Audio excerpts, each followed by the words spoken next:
네, 푸나님 제가요. 30에서 45세 사이에 도사로 살았어요. 도사? 풀만 먹고 물만 먹고 15년을 도사. 진짜 도사. 이렇게 얼굴 보면 미래가 보이고 이런 거. 근데 지금은 안 보이죠. 왜냐면 제가 도사 생활을 하다가 너무 다른 세상에 온 거예요. 혹시 내림크 받으셨어요? 그럴 뻔도 한 적이. 그럴 뻔도 싶을 정도로 물만 먹고 풀만 먹고. 그때가 혹시 저술 생활하고 그럴 때? 네, 네. 그래서 그때 책도 제 이름으로 3권 썼지만 남의 이름으로 3권 썼기 때문에 뭐 1년에 한 권씩 거의 책을 내고 그럴 때거든요. 그걸 이름은 이제 도사 생활처럼 얘기했구나. 예, 도사 생활인데 그래서 이 도사 생활을 제가 왜 말씀드리냐면 도사 생활을 하고 나면 세상이 참 더덥게 느껴져요. 그래서 지금도 어떤 때 보면 참 더덥고 요즘 가장 더덥는 게 국민의당의 제보 조작 사건에 대응하는 자세. 이게 가장 인간이 뭐고 인간이 어떤 조건이면 저렇게 되고 요거는 이유미뿐만 아니라 아까 제가 말씀드린 그 저렇게 유능한 청년들이 어떻게 저렇게 되지? 과연 과거에 벤처기업의 유망주였던 이준서 그리고 이유미와 지금의 이준서 이유미는 같은 사람이야? 이런 생각을 하는데 그것뿐만 아니고 내가 19대 때 같이 같은 당에서 그래도 괜찮아 보였던 안철수 후보와 지금의 안철수 전 후보가 같은 사람인가? 그 유능했던 박지원 대표와 지금의 그 전화통화하고도 안 했다고 하는 박지원 대표님은 같은 사람인가? 참 더덥다 이렇게 느끼죠. 짧게 네, 네. 유시민 인사라는 얘기가. 응? 유시민 인사. 요거는 이제 국민의당이 말장난을 한 건데 네. 우리가 기본적으로 이명박근혜 때 그 정권의 인사가 마음에 안 들면 이제 네이밍하기가 있었잖아요. 당시 네. 뭐 S라인이네 고소영이네 뭐 여러 가지 네. 얘기가 나왔습니다만 네. 국민의당은 유시민으로 붙이고 싶은가 봐요. 유명대학교 시민단체 출신 민주당 보훈 인사. 어머 너무 좋은 거네요 다. 역시 유시민이 이름도 좋으니까 유시민 인사도 내용이 다 좋네. 뭐 유명대학 나온 게 뭐 그게 나쁩니까? 게다가 시민단체 출신 아싸. 저도 시민단체 출신이고요. 그다음에 민주당 보훈 인사 당연히 해야죠. 참, 네. 그래서 유시민 인사는 요약하자면 잘한 것으로. 그건 이제 반대를 위한 반대. 그렇죠. 잘했는지 못했는지 낙인 찍어보려고 했는데 실패죠. 왜냐하면 유시민 인상이 요새 너무 좋아졌기 때문에요. 그분은 지금 뭐 거의 예능 프로에 나가는 전 정치인이자 작가. 저는 예능인 되셨어요. 예능인. 저는 조심스럽게 예측해 봅니다. 예. 2, 3년이 지나면 국민이 유시민을 불러낼 것이다. 나온다. 문재인 정부 중간쯤에 나온다가 아니라 불려서 나오게 어쨌든 된다. 결과적으로 나온다. 네. 그런 욕망이 있는 분인가요? 아니요. 근데 왜? 그냥 제 감이요. 그러면 이제 지금은 저렇게 야인처럼 하지만 결국에는 불려 나올 것이다. 네. 그럼 무슨 말인지 알겠어요. 그런 상황이 올 거다. 유심히 네. 필요한 상황이 올 거다. 네. 아하. 그게 무슨 카드든. 하긴 뭐 저도 최민희 의원님한테 말씀드리고 싶은 게 그런 거잖아요. 네. 5년 길어요. 지금 출발하시는 분들 5년 동안 꽉 채울 분들 저는 단 한 명도 없다고 봐요. 당연하죠. 그러면 현재 지금 어찌됐건 조각이 사실상 마무리돼가고 있잖아요. 네. 전체적인 총평만 한번 해주세요. 어떻습니까? 저는요 유시민 인사로 아주 잘된 유시민이다 이렇게 보고요. 그다음에 제가 꼭 드리고 싶은 말씀은 친문 패권이라는 단어에 지금 현재 지구상에서 가장 경기 내는 분이 누굴까? 그건 문재인 대통령이실 거라고 보고요. 그다음에 호남 홀대론이라는 단어에 경기 일으키실 분이 누굴까? 억울해하며. 그것도 문재인 대통령이실 거예요. 그래서 이번 인사는요. 저는 네거티브 식으로 말하면 두 가지를 불식시켰다. 그래서 그건 첫째 친문 패권이라는 단어가 대한민국에서 사라졌다. 그다음에 두 번째는 문재인의 호남 홀대론이라는 단어가 대한민국에서 사라졌다. 네. 이런 인사로서 정말 그 문재인 대통령 개인의 오랜 억울함도 푼 인사고 그래서 그 점에서 아주 잘 됐다고 생각합니다. 사실요 문재인 대통령을 자꾸만 대통령으로만 보시는데 정말 여린 감성을 지닌 남에게 나쁜 말 한번 못 해본 의리인이 예 그런 사람입니다. 그러니까 그 억울함과 한을 스스로 풀어냈다. 중요한 건 스스로. 그래서 높이 평가합니다. 그럼에도 불구하고 야당들의 일기 내각 조각에 대해서 형들이 엄청 짜요. 자기들 말에 논리적 모순이 되게 많은데 자유한국당은 스스로 세운 인사 5대 원칙도 지키지 못한 부실 검증 코드 인사로 인사 참사를 이야기했다.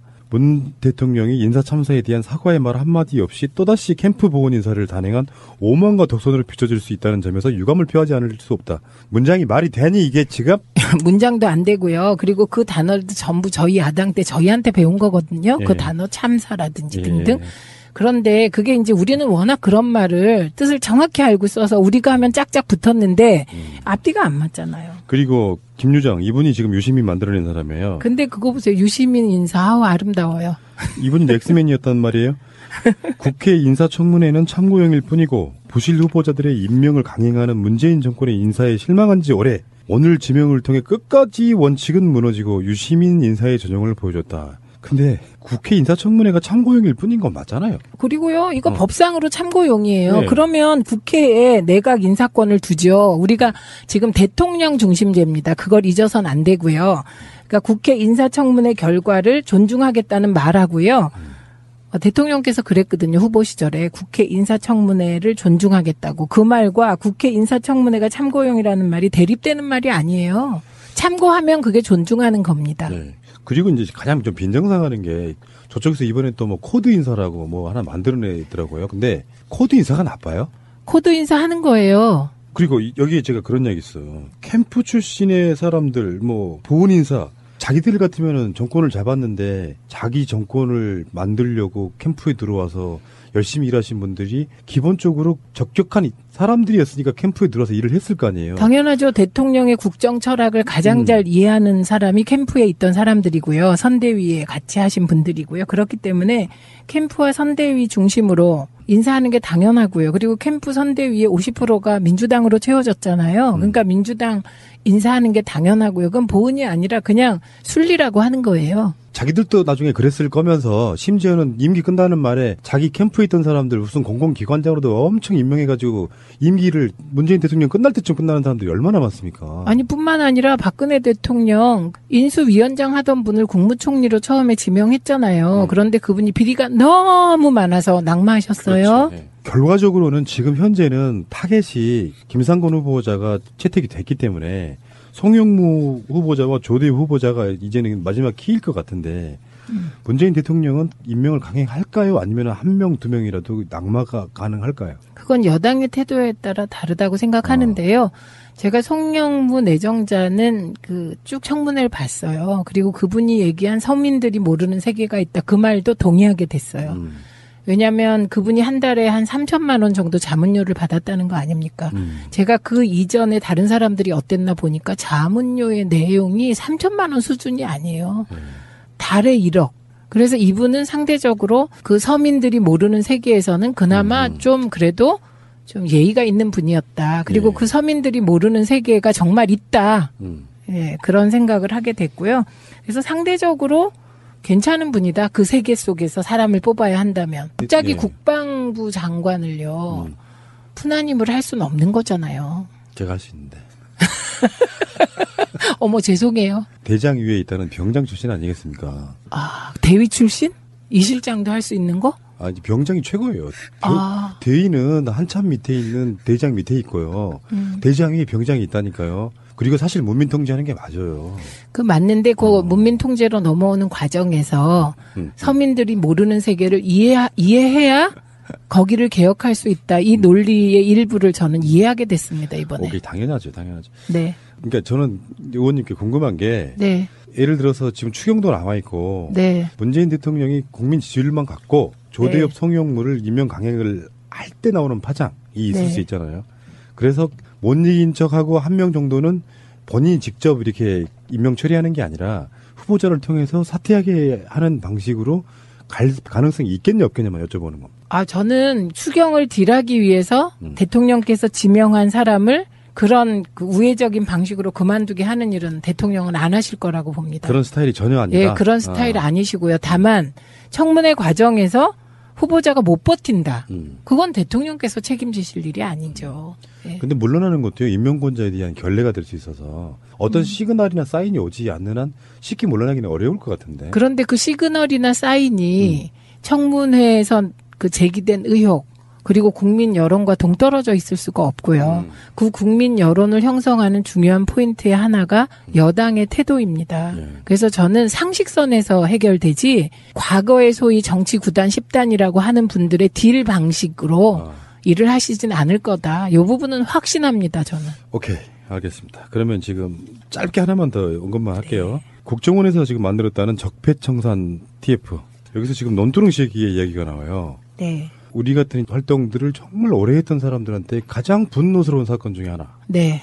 그러니까 실제로 그 노무현 대통령 말기 때 지지율이 너무 떨어졌을 때 사실 그 문제 갖고 친구랑 싸운 적도 있고요. 네. 니들이 잘못 알고 있다. 그러니까 조중동의 프레임을 아는 사람은 노무현 대통령이 정치를 잘못했다는 것을 믿지 않았어요. 네. 그 과정 속에 계속 같은 흐름으로 가면서 결국에는 노무현 대통령이 봉화 내려가시고 박연차 씨라든지 이런 문제가 터지면서 사실은 그게 뇌물이 아니라 포괄적 뇌물죄로 엮으려고 했지만 네. 사실은 오랜 친구가 정치 열심히 하라는 후원금이었잖아요. 근데 물론 그게 법적인 구분은 상당히 어려운 얘기지만 그중에 결정적으로 이미지 타격을 줬던 게 바로 논두렁에 시계를 버렸다. 요거였잖아요. 권양숙 여사님께서. 네. 나중에 이제 그게 가짜였음을 밝히긴 했지만 네. 거기에 국정원이 개입했다. 지금 이거를 다시 조사를 하겠다는 거 아니에요? 국정원이. 예, 조사해야 되고요. 네. 국정원 적폐에 대해서 조사할 게 한두 개가 아닌데 저는 이 노무현 전 대통령의 가짜 명품 시계 이 뉴스야말로 국정원의 모든 걸 다 보여주는 거라고 생각합니다. 우선 첫째는 국내 정치 개입 못하게 돼 있는데 국내 정치 개입한 거잖아요. 이 언론 조작 상상할 수 없는 건데 우리는 언론 조작에 관여했다는 거잖아요. 세 번째 그 대상이 누굽니까? 일국의 전직 대통령을 대상으로 가짜 뉴스를 살포한 거잖아요. 그래서 이 부분은 다시 이런 일이 벌어지지 않게 하기 위해서라도 저는 뭐 이거부터 조사하는 거 너무나 타당하다고 생각이 들고요. 그다음에 최동욱 혼외자 조사. 예, 그거 어떻게 그 소스가 밖으로 나왔는지 이것도 조사한다는 거고요. 그다음에 무엇보다 댓글 사건 해야죠. 예, 그래서 저는 국정원 적폐 이번에 다른 곳보다 우선해야 될 게 국정원 적폐하고 검찰 적폐 해소라고 생각을 합니다. 그리고 이것도 뭐 우리 쪽에서 먼저 제기한 게 아니고요. 노무현 전 대통령 수사를 지휘했던 이인규 전 중수부장이 한 얘기잖아요. 네, 맞습니다. 예, 이분이 왜 이 얘기를 했을까요? 지금 생각해 보면 2015년이면 이미 흐름이 바뀔 때예요. 흐름이 바뀌고 이때가 이제 우리 문재인 대통령께서 당대표 하실 때거든요. 예, 그러면서 흐름이 바뀔 때여서 그때는 이미 문재인밖에 없다 이런 얘기가 바닥에 퍼질 때고요. 제가 예전에 한번 팟캐스트 나와서 사실 바닥에 문재인 대세론이 있다. 예, 그 보수적인 분들도 문재인밖에 사람이 없다. 그런데 이게 중앙 언론이나 정치권에서 비토되고 있는 거다. 이런 말씀 드렸는데 이때가 그때거든요. 그러니까 국정원 주도로 논두렁 명품 시계 이게 만들어졌다. 언론에 흘렸다. 그래서 때가 되면 밝힐 거다. 그 근거 이인규 중수부장 빨리 밝히시기 바랍니다. 그러니까 검찰이 공식적으로 수사를 하는 것 같았지만 사실은 한 팀처럼 네. 국정원이 그 어두운 곳에서 뭔가 조작해줬다는 그런 여러 가지 정황들이 있어요. 이 사건 네. 말고도. 네. 근데 저는 이 시점에서 지금 이 이야기를 뭐 다뤄서 나중에 구체적인 어떤 조사 결과가 나오겠지만 그런 이야기 하나 드리고 싶은 거예요. 제 입장에서는 대통령을 잃었던 경험들이 있던 사람들이 내가 노무현 대통령한테 너무 미안했구나라고 생각했던 사람들이 또 가벼이 마음을 움직이며 네. 문재인도 어쩔 수 없구나라고 벌써 마음을 돌리는 일부가 있을 수 있다는 생각에 제가 이런 걸 가져와 봤는데 네. 정권이 무슨 일이 벌어져요. 근데 송영무가 엄청 비리가 많대. 조대엽이 엄청 비리가 많대. 문재인도 똑같은 사람이구나. 이런 식으로 움직일 게 아니라 일단 네. 믿고 대응하라는 거예요. 믿고. 네. 최소한 그 사람의 선의, 진실, 진정성 이런 걸 믿고 대응을 하면은 네. 나중에 섣불리 막 말을 뱉었다가 미안해할 일을 하지 말라는 거예요. 네. 네. 지금 노무현이라고 하는 사람을 우리가 믿었다면 어떤 사람들이 논두렁시기 같은 그런 거를 듣고 노무현도 그런 거 막 뇌물로 받고 그러는구나. 그렇게 믿음이 없는 사람들이 무슨 정치 나중에 시간이 지났는데 미안해합니까? 있을 수도 없는 일. 내가 그 사람이랑 결이 같다고 느끼면요. 내가 그 상황이라면 나는 그거 안 했을 것 같아 생각하면 대통령도 안 한 거예요. 네. 저는 그렇게 바라보고 싶다는 거예요. 네, 그리고 그게 사실이죠. 그 오늘요, 마지막으로 끝날 때 됐죠, 우리. 꼭 드리고 싶은 말씀이 있는데요. 김창준이라는 분이 있어요. 미국 연방 하원 의원에 3번 선출된 유명하시죠? 예, 미래 한미재단 이사장이에요. 예, 교포신데요.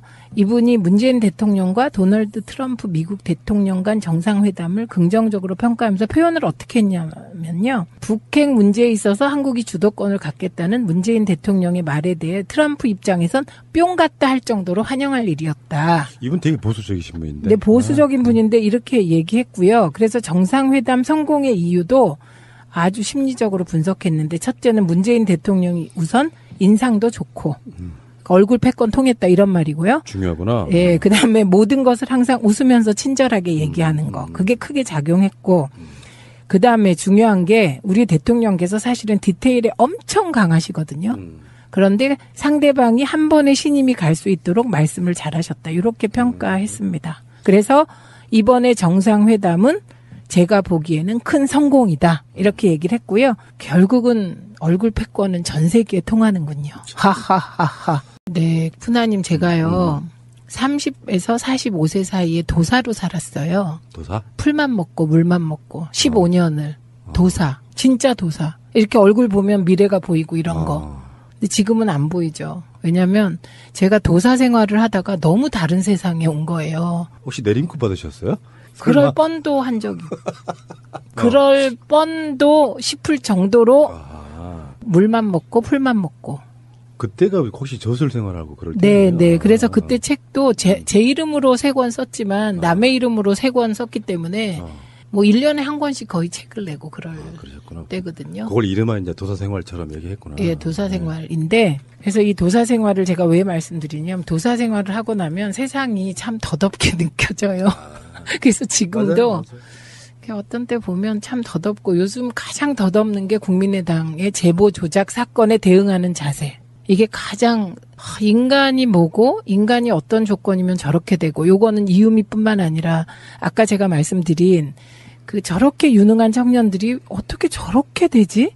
과연 과거에 벤처기업의 유망주였던 이준서 그리고 이유미와 지금의 이준서 이유미는 같은 사람이야? 이런 생각을 하는데 그것뿐만 아니고 내가 19대 때 같이 같은 당에서 그래도 괜찮아 보였던 안철수 후보와 지금의 안철수 전 후보가 같은 사람인가? 그 유능했던 박지원 대표와 지금의 그 전화통화하고도 안 했다고 하는 박지원 대표님은 같은 사람인가? 참 더덥다 이렇게 느끼죠. 짧게 네, 네. 유시민 인사라는 얘기가 응? 유시민 인사. 요거는 이제 국민의당이 말장난을 한 건데 네. 우리가 기본적으로 이명박근혜 때 그 요약하자면 잘한 것으로. 그거는 이제 반대를 위한 반대. 그렇죠. 잘했는지 못했는지 낙인 찍어보려고 했는데 실패. 실패죠. 왜냐하면 유시민 인상이 요새 너무 좋아졌기 때문에요. 그분은 지금 뭐 거의 예능 프로에 나가는 전 정치인이자 작가. 저는 예능인 되셨어요. 예능인. 저는 조심스럽게 예측해 봅니다. 예. 2, 3년이 지나면 국민이 유시민을 불러낼 것이다.